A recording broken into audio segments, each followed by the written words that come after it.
प्रकार से वह मूल प्राथमिक तत्व मीमांसा की रचना करना चाहिए। इन सारी चीजों को अब हम लोग समझने की कोशिश करते हैं कि किस प्रकार से ये सारी चीजें वो करते हैं, और फिर हम लोग कोशिश करेंगे कि आगे भी कुछ पॉइंट्स को हम लोग पढ़ सकते हैं। तो देखिए, इन दोनों के बीच के डिफरेंस को स्पष्ट करते हुए हाइडेगर कह रहे होते हैं कि हम लोग एक प्रकार के ट्रेडिशनल ऑन्टोलॉजी की भी चर्चा करते हैं, तत्व दर्शन, यानी जो हमारा पारंपरिक तत्व दर्शन है, वह पारंपरिक तत्व दर्शन क्या कर रहा होता है, जैसा मार्टिन हाइडेगर स्पष्ट करते हैं अपने विचारों को रखते हुए कि जो हमारा ट्रेडिशनल ऑन्टोलॉजी है, जो हमारा पारंपरिक तत्व दर्शन है, वह क्या कर रहा होता है कि विभिन्न प्रकार की जो हमारी अद्भुत सत्ताएं हैं, जिसको स्मॉल बीइंग्स कहते हैं, वह इनके क्रम आदि को चित्रित कर रहा होता है। यानी उनके जो उनका जो है ऑर्डर्स होता है, उन ऑर्डर्स को वो क्या कर रहा होता है, पिक्चराइज कर रहा होता है, चित्रित कर रहा होता है, और क्रम आदि को निर्धारित करने के प्रयास में लगा रहता है। लेकिन इस प्रयास में वह यह तथ्य विस्मृत कर देता है, हाइडेगर कह रहे होते हैं कि जब ट्रेडिशनल ऑन्टोलॉजी अद्भुत सत्ताओं के क्रम आदि का निर्धारण कर रहा होता है, तो वह यह तथ्य जो है भुला देता है, और यह तथ्य पे ध्यान नहीं देता है कि सबसे पहले तो हमें यह सब क्रम आदि निर्धारित करने से पहले तो हमें यह समझना चाहिए कि आखिर होने का अभिप्राय क्या है। अगर जब तक हम यह नहीं जानेंगे कि होने का अभिप्राय ही क्या है, उसके पूर्व ही हम विभिन्न प्रकार की अद्भुत सत्ताओं के क्रम आदि को निर्धारित करने का प्रयास करेंगे, तो फिर इसका कोई भी, जिसको कहते हैं ना, ज्योति आपका माइक ऑन है, तो इसका इसका कोई भी जो है, कोई भी, जिसको कहते हैं ना कि कोई भी एसेंस नहीं निकलेगा। तो सबसे पहले उन्होंने तात्विक सत्य और सत्ताओं के बीच डिफरेंस को स्थापित करने में उन्होंने ट्रेडिशनल जो हमारी ऑन्टोलॉजी तत्व दर्शन चला रहा है, उसके एक बड़े लूप होल की ओर संकेत किया, और संकेत करते हुए कहा कि पारंपरिक तत्व दर्शन क्या करता है कि यह बात भुलाकर कि होने का अभिप्राय क्या है, होना क्या है, इन सारी चीजों को भूलकर वह क्या कर रहा होता है, विभिन्न अद्भुत सत्ताओं के क्रम आदि को निर्धारित कर रहा होता है। लेकिन जब तक हम यह नहीं समझेंगे कि होने का अभिप्राय क्या है, तब तक जो है यह क्रम आदि निर्धारित करने से हमें मूल लक्ष्य प्राप्त नहीं होगा। मूल लक्ष्य क्या है, मूल सत्य का अन्वेषण करना, यानी अल्टीमेट रियलिटी को ढूंढ देना। तो ये अद्भुत सत्ताओं के क्रम आदि को निर्धारित करने से कोई फायदा होने वाला नहीं है, इससे कोई भी एसेंस निकलने वाला नहीं। और यहीं पर जब वह यह सारी चीजें स्पष्ट कर रहे होते हैं, तो यही जो है तात्विक सत्य और सत्ताओं का भेद स्पष्ट होता है, कि यहीं पर यह डिफरेंस स्पष्ट होता है कि होने का अभिप्राय क्या है यह जानना। यह होने का अभिप्राय किससे जुड़ा हुआ है, यह होने का अभिप्राय मूल सत्य से जुड़ा हुआ है, तात्विक सत्य से जुड़ा हुआ है, बीइंग से जुड़ा हुआ है। क्योंकि इसीलिए वो कहते हैं कि मानवीय अस्तित्व क्या है, मूल सत्य का झरोका है। तो यह जो होने का अभिप्राय है वह तात्विक सत्य से जुड़ा हुआ है, और पारंपरिक तत्व दर्शन जिन अद्भुत सत्ताओं के क्रम आदि को निर्धारित करने में लगी रहती है, वह किससे जुड़ी हुई है, वह बीइंग से जुड़ी हुई है, सत्ताओं से जुड़ी हुई है। तो यहीं पर तात्विक सत्य और सत्ताओं के भेद का एक आधार भूमि तैयार होती है, और इसी को वह स्पष्ट करने का प्रयास करते हैं। ठीक है, तो ये सारी चीजें इन्होंने स्पष्ट की कि किस प्रकार से तात्विक सत्य और सत्ताओं के बीच एक भेद का उन्होंने रेखांकन करने का प्रयास किया। पारंपरिक तत्व दर्शन में जो लूप होल्स थे, जो कमियां थी, उनकी कमियों के रेखांकन के आधार पर उन्होंने किस प्रकार से तात्विक सत्य और सत्ताओं के बीच के अंतर की एक आधार भूमि को तैयार करने का प्रयास किया। तो इस प्रकार से हमने तीन बातों का स्पष्टीकरण अभी किया। पहले एक बिंदु जिसपे स्पष्ट किया, जिसके दो पार्ट थे। एक पार्ट तो हमने यह स्पष्ट किया कि मार्टिन हाइडेगर का उद्देश्य क्या था। उसमें हमने यह स्पष्ट किया कि मार्टिन हाइडेगर का उद्देश्य था मूल सत्य का अन्वेषण करना। अल्टीमेट रियलिटी को ढूंढ लेना, यही उनका उद्देश्य था। और वह चाहते थे कि एक मूल प्राथमिक तत्व मीमांसा फंडामेंटल ऑन्टोलॉजी की स्थापना की जा सके। लेकिन जब यह उनका मूल उद्देश्य था, तो प्रश्न यह उठता है कि इन्हें हम अस्तित्ववादी दार्शनिक क्यों कहते हैं, क्योंकि यह तो मूल सत्य को ढूंढना चाह रहे हैं, प्राथमिक तत्व मीमांसा की रचना करना चाह रहे हैं, एक फंडामेंटल ऑन्टोलॉजी की रचना करना चाह रहे हैं। तो इनको एक तत्व मीमांसीय दार्शनिक के रूप में कैटेगराइज करना चाहिए। तो इन्हें अस्तित्ववादी दार्शनिक क्यों कहते हैं? तो इसलिए कहते हैं क्योंकि वो कहते हैं कि मूल सत्य तक पहुंचने का जो झरोखा है, जो मार्ग है, वह मानवीय अस्तित्व है। यानी मानवीय अस्तित्व के विश्लेषण से ही हम मूल सत्य का अन्वेषण कर सकते हैं। इसलिए स्पष्ट होता है कि यह एक अस्तित्ववादी दार्शनिक है, क्योंकि कहीं न कहीं वह मानवीय अस्तित्व को ही केंद्रीय मानते हैं, जिस मानवीय अस्तित्व के विश्लेषण से हम मूल सत्य तक पहुंच सकते हैं। दूसरा हमने स्पष्ट किया पहले ही बिंदु में कि यह किस दार्शनिक विचार से प्रभावित हो रहे होते हैं।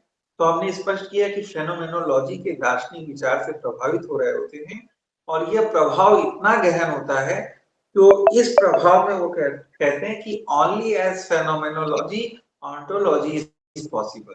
यानी फेनोमेनोलॉजी के रूप में ही केवल तत्व दर्शन संभव है। यह प्रभाव बहुत गहन होता है, और जैसा कि स्पष्ट किया है कि यह फेनोमेनोलॉजी क्या है, जो चेतना की विषयापेक्षी सिद्धांत को मानता है, जो ब्रेंटानो ने प्रस्तुत किया था कि चेतना क्या है, कोई चेतना रिक्त चेतना नहीं होती, चेतना को सदैव विषय की अपेक्षा होती है। इसी मूल मौलिक विचार से सभी अस्तित्ववादी दार्शनिक प्रभावित होते हैं, और मार्टिन हाइडेगर गहन रूप से प्रभावित। फिर हमने एक बिंदु स्पष्ट करने की कोशिश की कि क्या डिफरेंस है जो हुसरल की फेनोमेनोलॉजी और मार्टिन हाइडेगर की फेनोमेनोलॉजी है। तो दो बिंदुओं का स्पष्टीकरण आपकी पुस्तकों में किया गया है। एक अंतर तो यह बताया गया है कि जो हुसरल की फेनोमेनोलॉजी है, यह हुसरल की फेनोमेनोलॉजी जो है वह अनुभूत सत्ताओं के साथ संबंधित होती है, यानी बीइंग के साथ संबंधित होती है, जबकि जो हाइडेगर की फेनोमेनोलॉजी है उसका संबंध किससे होता है, मूल सत्य से होता है। एक डिफरेंस तो यह बताया गया है। दूसरा डिफरेंस यह बताया गया है कि जिस विषय के ऊपर हुसरल फेनोमेनोलॉजी की विधि का प्रयोग करते हैं, वह विषय उस फेनोमेनोलॉजी की विधि का एक अंग बनकर चलता है, साथ साथ चलता है। जबकि हाइडेगर के दर्शन में विधि और इस विधि का प्रयोग जिस विषय के ऊपर किया जाता है, उसके बीच एक गहन अंतर बना रहता है। यह भी उन्होंने स्पष्ट करने का प्रयास किया है। ठीक है, तो यह दूसरा बिंदु स्पष्ट किया। फिर तीसरे में आता है कि ये किस प्रकार से मूल सत्य और सत्ताओं के बीच डिफरेंस करते हैं। तो यहाँ पर जो पारंपरिक तत्व दर्शन में कुछ लूप होल्स हैं, उन लूप होल्स को रेखांकित करके ये मूल सत्य और सत्ताओं के बीच डिफरेंस को डिफाइन करते हैं। और वो कहते हैं कि जो पारंपरिक तत्व दर्शन है, वह इस चीज को विस्मृत करके कि होने का अभिप्राय क्या है, विभिन्न अनुभव सत्ताओं के क्रम आदि को निर्धारित करने का प्रयास कर रहा होता है। लेकिन यह प्रयास किसी लक्ष्य को प्राप्त करने में सक्षम नहीं है, क्योंकि हमें किसी भी चीज तक पहुंचने के लिए पहले यह जानना आवश्यक है कि होने का अभिप्राय क्या है, और यह होने का अभिप्राय ही मानवीय अस्तित्व मूल सत्य से संबंधित है, और यही मूल सत्य और अनुभूत सत्ताओं का अंतर स्पष्ट होता है। तो यहाँ तक की बात हमने लगभग 2 बार दोहरा दी आपको। थोड़ा सा आप लोग को लगता होगा कि ये बात थोड़ी सी टफ सब चल रही है, इसमें बहुत सारी चीजें लगती होंगी कि नॉर्मल से थोड़ा सा हटा हुआ लगता होगा, लेकिन हम बोल रहे हैं तो निश्चित रूप से इसकी भी अवधारणा होगी, क्योंकि अगर अगर हम बोल रहे हैं तो इसका मतलब है हम कुछ समझे तो होंगे तभी तो बोल पा रहे हैं। तो इसलिए इसकी भी अवधारणा है। हाँ, थोड़ी अवधारणा कठिन है, जटिल है, लेकिन अगर आप प्रयास करेंगे तो धीरे धीरे ये अवधारणा भी आपको सहज सरल लगने लगेगी। कुछ बिंदुओं का और स्पष्टीकरण हम कर देते हैं। और जो हमने कहा था कि मूल जर्मन में जिन शब्दों का प्रयोग किया है, उन शब्दों की चर्चा हम लोग कर देते हैं, ताकि अगर वो शब्द आप लोग के क्वेश्चन पेपर में प्रयोग किए जा सके, किए जाएं, तो फिर आप लोग को दिक्कत ना हो आंसर ढूंढने। पहला तो जिस हम लोग तात्विक सत्य की बात कर रहे हैं या मूल सत्य की बात कर रहे हैं, जिसको अंग्रेजी में कैपिटल BEING, आप लोग कागज और पेन पे लिख लीजिएगा कि जिस तात्विक सत्य यानी कैपिटल BEING के हाइडेगर बात कर रहे हैं, उसके लिए जर्मन में जो शब्द प्रयोग किया गया है वह है SEIN, सिन, सिन, SEIN, सिन शब्द का प्रयोग किया गया है। तो आप लोग ये ध्यान दीजिएगा। इसी प्रकार जो सत्ताओं की बात की जा रही है, अद्भुत सत्ताएं, जिसको स्मॉल BEINGS बीइंग्स के रूप में डिफाइन किया गया है अंग्रेजी में, इसके लिए जो शब्द प्रयोग किया गया है वह है सिनेंडेस, SEIENDES, SEIENDES। तो ये ध्यान रखिएगा आप लोग कि इन शब्दों का प्रयोग जो है जर्मन ने किया गया है। ठीक है। अच्छा, दो शब्द और आएंगे आप लोग के,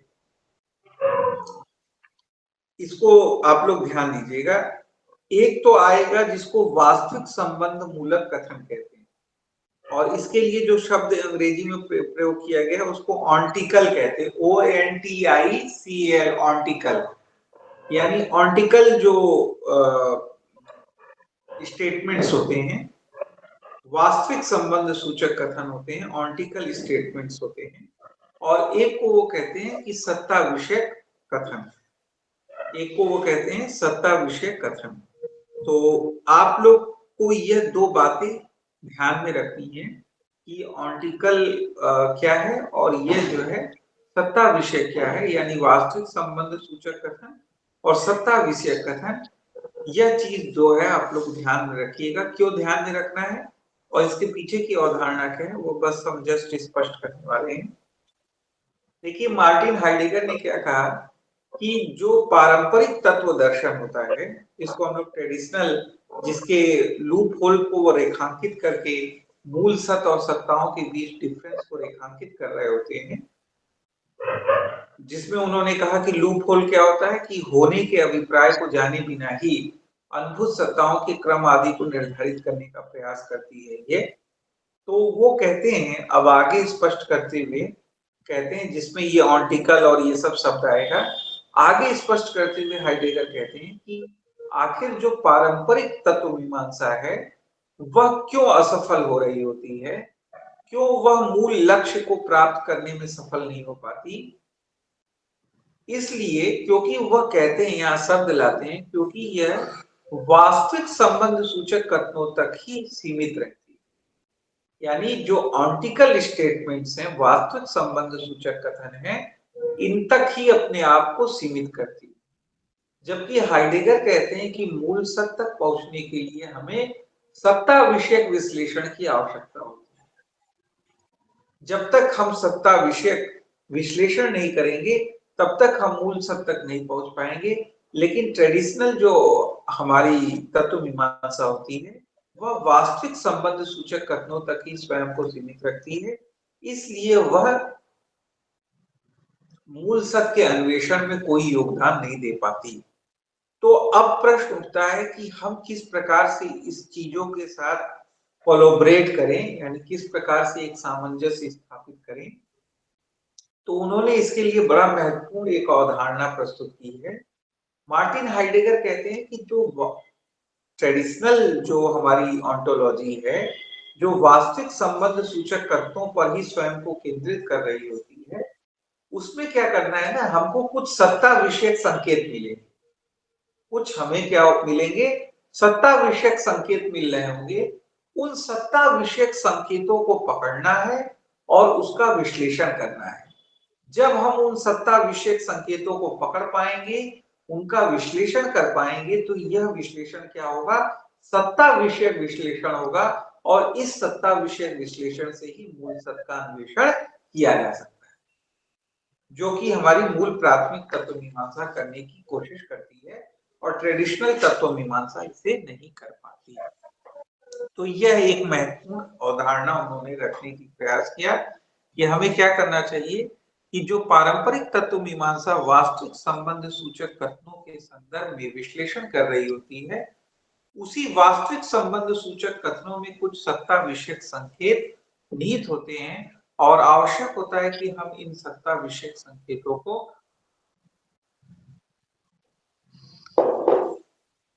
पकड़ सकें, उसका विश्लेषण कर सकें, अगर हम ऐसा कर सकने में सक्षम हो पाएंगे तो फिर जो है हम मूल सत्य का अन्वेषण कर पाएंगे और यह जो विश्लेषण होगा वह सत्ता विषयक विश्लेषण होगा। ठीक है, तो इस प्रकार से उन्होंने ये सारी चीजों को स्पष्ट करने का प्रयास किया और सारी चीजों को उन्होंने डिफाइन करने का प्रयास किया।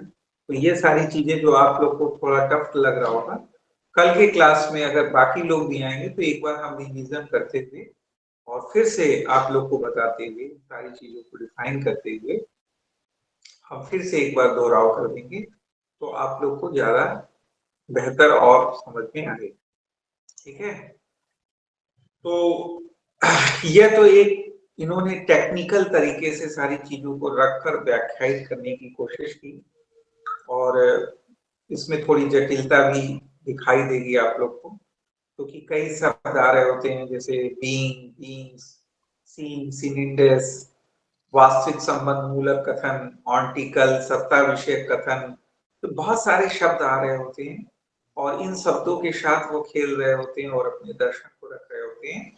तो स्पष्ट है कि इन कारणों से इनके दर्शन में थोड़ी जटिलता आ जाती है। ठीक है, तो ये सारी चीजें तो हैं। अब थोड़ा सा वो मूल सत्य के स्वरूप को स्पष्ट करते हैं और मूल सत्य के स्वरूप को स्पष्ट करके वह मूल सत्य तक पहुंचने के मार्ग को विश्लेषित, व्याख्यायित, विवेचित करने का प्रयास करते हैं।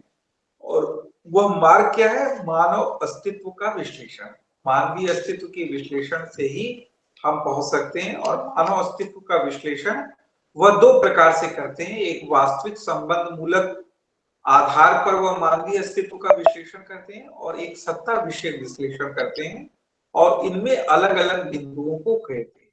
तो आप लोग को ध्यान देना है कि सत्ता विषय विश्लेषण में कौन कौन से बिंदुओं को उकेरते हैं और जब वह वास्तविक संबंध सूचक विश्लेषण कर रहे होते हैं, क्योंकि मानवीय अस्तित्व इस जगत में रहने वाला अस्तित्व है, इसलिए वास्तविक संबंध सूचक जब विश्लेषण कर रहे होते हैं तो किन किन बिंदुओं को उकेरते हैं और इन दोनों बिंदुओं को उकेरने के बाद किस प्रकार वह प्रामाणिकता और अप्रामाणिकता इसकी अवधारणा को स्पष्ट कर रहे होते हैं और फिर किस प्रकार सारी चीजों को कंक्लूड कर रहे होते हैं, यही हमको समझना है और यही मार्टिन हाइडेगर के दर्शन का सार है। तो ये सारी चीजों को हम लोग समझने की कोशिश करेंगे और आज की क्लास खत्म करने से पहले बस हम जो मूल सत्य के स्वरूप के संदर्भ में उन्होंने थोड़ी सी बातें बताई हैं वह स्पष्ट करके हम आज का क्लास खत्म करेंगे और कल जो है हम लोग चलेंगे मूल सत्य तक पहुंचने के मार्ग के ऊपर, जो है मानव अस्तित्व के विश्लेषण से। तो सबसे पहले हम लोग अस्तित्ववान मानव के संदर्भ में जो हाइडेगर के विचार हैं, किस प्रकार उन्होंने उसको डिफाइन किया है, डेसिन शब्द का प्रयोग करते हैं वह अस्तित्ववान मानव के लिए, उस डेसिन के को किस प्रकार से वह डिफाइन करते हैं, उसकी विशिष्टताओं को किस प्रकार से रेखांकित करते हैं, उसको समझ लेंगे और फिर मानव अस्तित्व का विश्लेषण दो आधारों पे करने के लिए हम लोग आगे अग्रसरित होंगे। एक तो सत्ता विषयक विश्लेषण करेंगे और एक मूल संबंध, वास्तविक संबंध सूचक आधार पर हम विश्लेषण करेंगे और अलग अलग बिंदुओं को कहते हम लोग देखने की कोशिश करेंगे। तो लास्ट में 5 मिनट हम लोग जो है मूल सत्य को समझने की कोशिश करते हैं कि किस प्रकार वह इसको स्पष्ट करते हैं। यहाँ पे हम लोग सोरेन किरकेगार्ड को लाएंगे, जहां पर उन्होंने कहा है ट्रुथ इज सब्जेक्टिविटी, सत्य आत्मनिष्ठता है, और वहां पर उन्होंने सत्य को डिफाइन करते हुए कहा है कि सत्य की कोई अवधारणा नहीं बनाई जा सकती। इसीलिए उन्होंने दो प्रकार के आत्म में विभेद किया है, एक वैचारिक आत्म और दूसरा अस्तित्ववान आत्म। और वैचारिक आत्म के संदर्भ में वो कहते हैं कि वैचारिक आत्म सदैव क्या करता है, कॉन्सेप्ट्स के आधार पे, अवधारणाओं के आधार पर सोचने का प्रयास करता है। लेकिन वैचारिक आत्म सत्य को इसलिए नहीं जान पाता क्योंकि सत्य की कोई अवधारणा नहीं होती, बल्कि सत्य को जिया जाता है। सत्य को मैं तब तक नहीं जान सकता जब तक कि वह मुझ में जीवंत न हो जाए। प्रबल रूप से जो है भावनात्मक आंतरिकता के आत्मीकरण की प्रक्रिया के रूप में वह सत्य को डिफाइन करते हैं। कौन? सोरेन किरकेगार्ड। इसी स्वरूप में मूल सत्य को डिफाइन करते हुए मार्टिन हाइडेगर कहते हैं कि जो मूल सत्य बीइंग होता है उसकी कोई परिभाषा नहीं दी जा सकती, न तो कोई अवधारणा बनाई जा सकती, बल्कि यह जो मूल सत्य है उसे हम महसूस कर सकते हैं। जैसे एग्जाम्पल वह देते हैं प्रेम, लव। यह जो प्रेम होता है, यह जो लव होता है, जो माँ का शिशु के प्रति होता है, अलग अलग जगहों पे हम प्रेम को देख रहे होते हैं, लव को देख रहे होते हैं, यह प्रेम जो है हम अनुभूत कर सकते हैं, महसूस कर सकते हैं। न तो हम इसे परिभाषित कर सकते हैं, न तो इसे किसी परिभाषा में बांध सकते हैं, और न ही हम इसकी अवधारणा बना सकते हैं। तो यह एक महत्वपूर्ण अवधारणा थी, इसलिए उन्होंने कहा है कि सत बीइंग का अंतर में आवाहन अनिवार्य है। और यही बात मिलती जुलती वह जो है सोरेन किरकेगार्ड भी कह रहे होते हैं कि सत्य को जिया जाता है। सत्य को हम तब तक नहीं जान सकते जब तक वह हमें जीवंत न हो जाए। इसी प्रकार यह कह रहे होते हैं हाइडेगर कि सत्य का अंतस में आवाहन अनिवार्य है, और जो दर्शन ऐसा कर पाए कि वह सत्य का अंतस में आवाहन कर पाए, तो वही दर्शन वास्तविक दर्शन होगा। और उसी दर्शन में हम सत्य के छिपे हुए मूल भाव को पहचान सकते हैं, उसे रेखांकित कर सकते हैं और उसे अनुभूत कर सकते हैं। इस रूप में उन्होंने सत्य को डिफाइन करने का प्रयास किया अपने दर्शन में। तो इसी तरह आज हम वाणी को विराम देते हैं। ठीक है, आज चारों महिला शक्ति ही हैं, बाकी पुरुष लोग आज नहीं है। तो कल की क्लास में जब बाकी लोग भी आ जाएंगे तो थोड़ा सा ये हम रिवीजन करके फिर से आप लोग को आगे बढ़ेंगे, और कल अस्तित्ववान मानव डैसिंग के स्वरूप का स्पष्टीकरण करते हुए मानव अस्तित्व का विश्लेषण आरंभ करेंगे।